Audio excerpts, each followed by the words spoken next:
บายดีเด้อพี่น้องทุกคน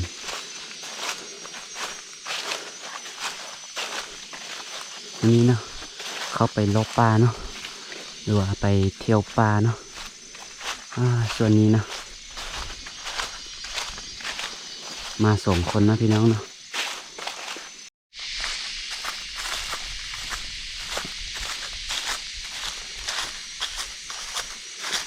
อยู่กับธรรมชาตินี่มีความสุขหลายนะพี่น้องเนาะอันนี้ถือว่าอากาศดี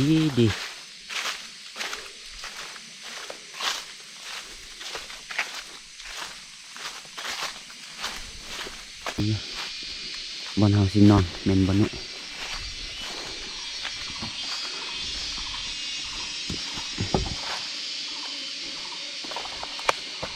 ย่างยิงพุ่นมาเนาะใช้เวลา5 ชั่วโมงเนาะถึงมาฮอดนี้เนาะ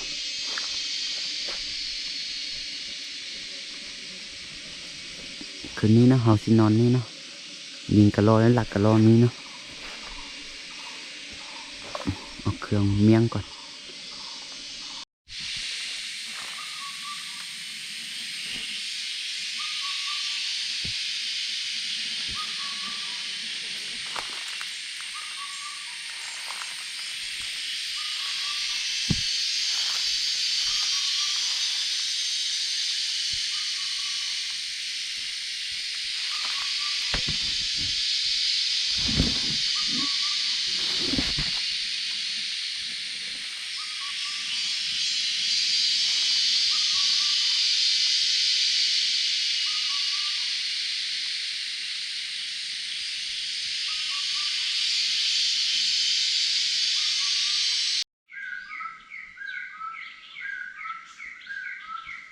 นกกระทาแดงเนาะ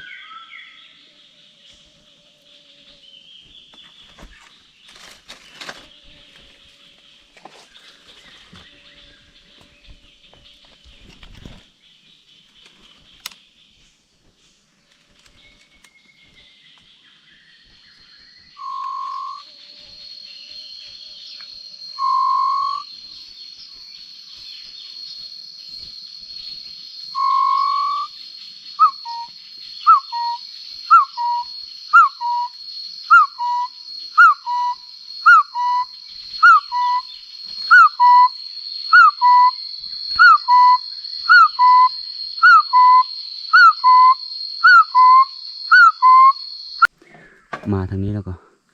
ยิงที่ลำพูนเนาะไปลุ้นกันเนาะถือว่าถึกเนาะตัวยี่เลี้ยนนะเดี๋ยวพี่น้องจะพึ่งยืนนะใช้ให้ตัวบดจองนะโดนประมาณ30 นาทีจึงมาเนาะถือว่าใช้เวลาโดนเติบเนาะนี่มาทางนี้แล้วนี่ขนเต็มมืดนี่ขนนกกระทาเนาะอันนี้เนาะถือกับบุถือ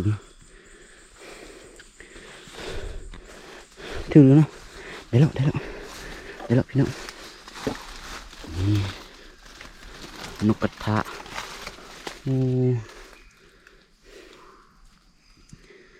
ถือทงเนาะนกกระทาแดงเนาะอันนี้เนาะ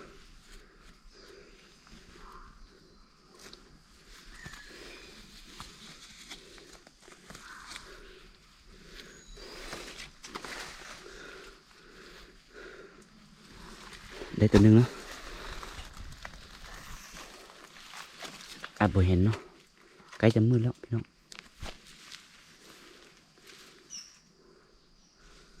ยังอีกตัวหนึ่งเนาะยังตัวแม่ยังขันอยู่พุ่นเนาะผลไม้นะพี่น้องเนาะน่าจะแซ่บ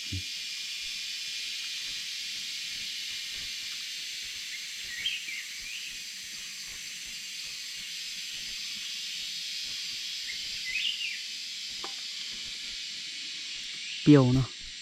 บหวานเนาะนี้เนาะกะลอกับบกินเนาะตัวนี้เนาะซิมแล้วมันบ่แซ่บเนาะมันเปรี้ยวๆเนาะหรือว่าซุ้มเนาะ ยังไม่ได้สุดดีเนาะ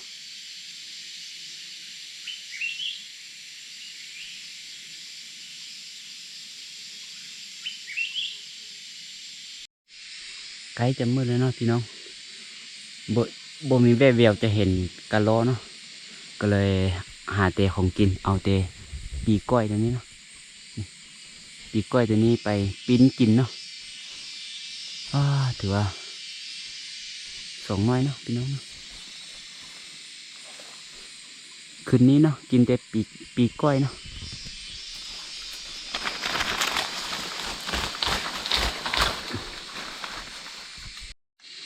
โอ้ปีก้อยน่าจะแซ่บโอ้กะโลก็กินเนาะกะโลกินเนาะหอยตัวนี้จะเป็นตัวกะโลมากินเนาะแต่ว่าเราเอาไปกินก่อน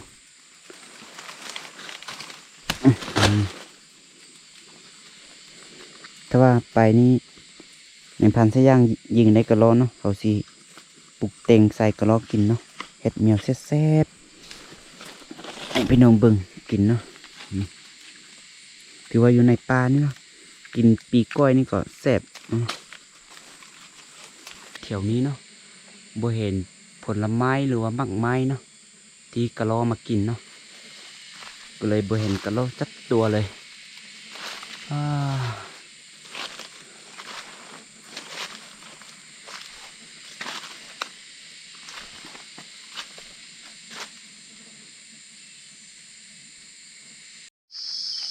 คืนนี้เนาะได้เดกะโลสองตัวนี้แล้วก็ปีก้อยนะมืออื่นคอยเห็ดแซ่บๆกินเนาะ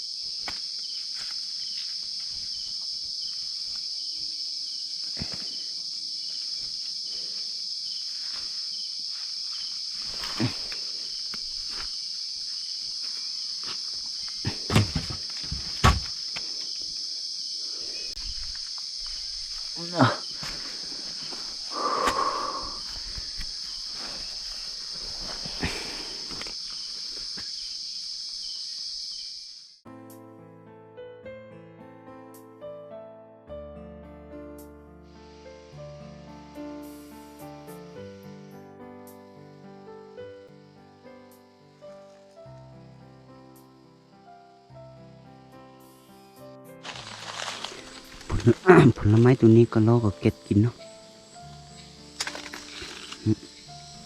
ตัวฟางก็กินคือกันเนาะเต็มไปหมดเนาะต้นไม้ยังอยู่ทางทึงนี้ต้นละสีปลายนะตัวนี้บ่ฮู้ซื้อว่า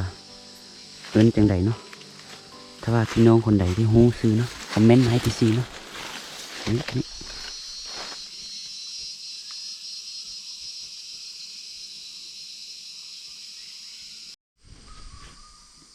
เดี๋ยวเอาซีไปขึ้นนั่งห้างเนาะแล้วต่อตัวฟังให้พี่น้องเบิ่งเนาะนี่ใส่ไม้ไผ่ตัวนี้เนาะ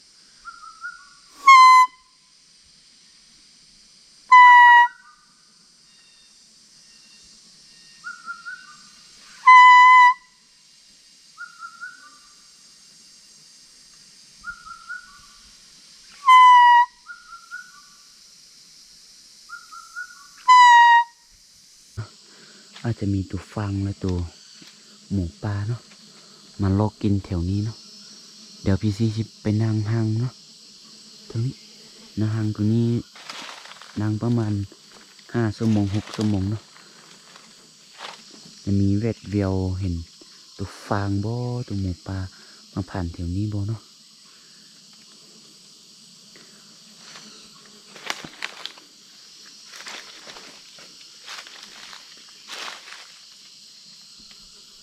ขึ้นไปแล้วเนาะ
เนาะ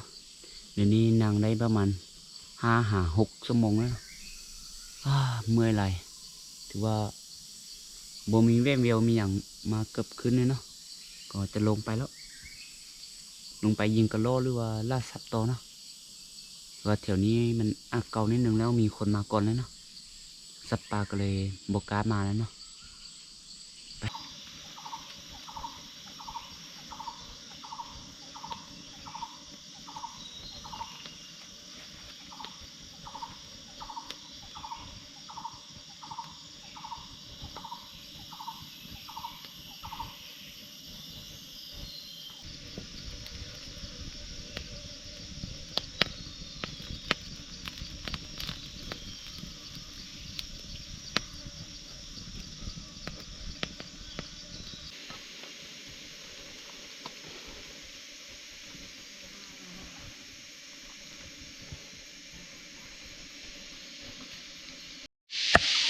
สิเฮ็ดกระลอกกินเลยเด้อ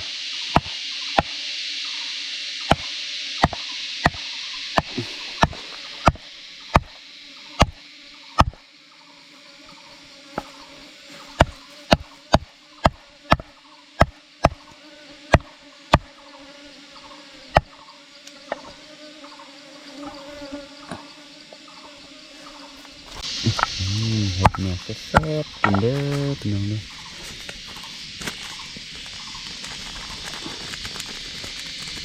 nó của họ quật con nhung anh chị quậtเป็นมันดอกจะเห็นเนาะจะเห็นนอนดังเห็นnóเป็นน้อย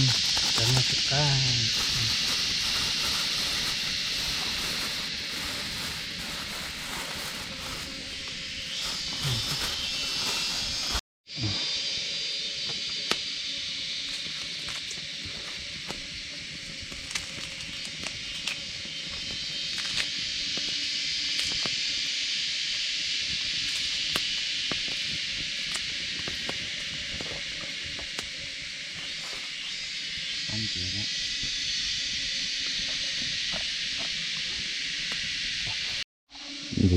đi khán gì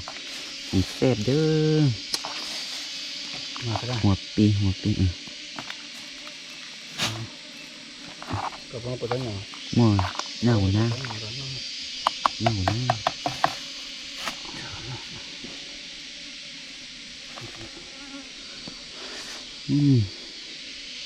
กินเด้อพี่น้องเด้อ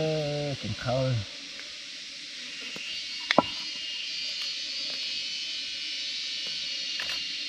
กินข้าวอยู่ในป่า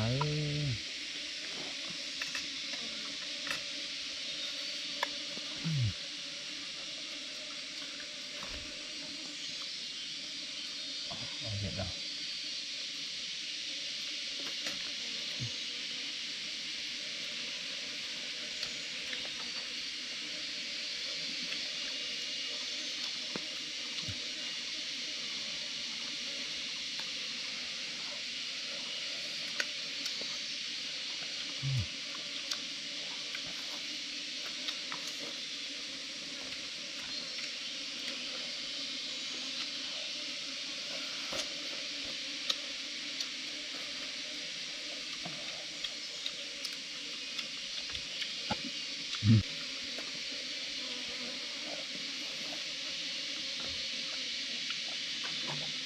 ฉันจะมองเยอะก็ต่อ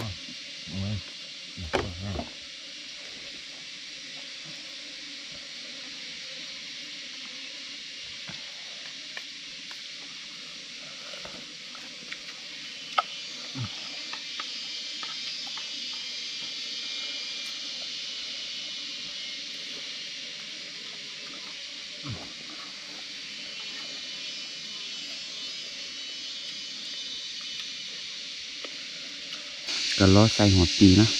อาหารแซ่บ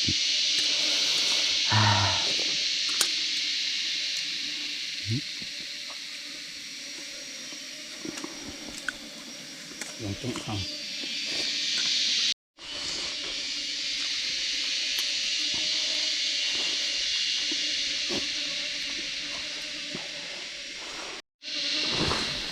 จะย้ายไปบนไม้เนาะ มันนอนได้นี่1 วัน 1 คืนแล้ว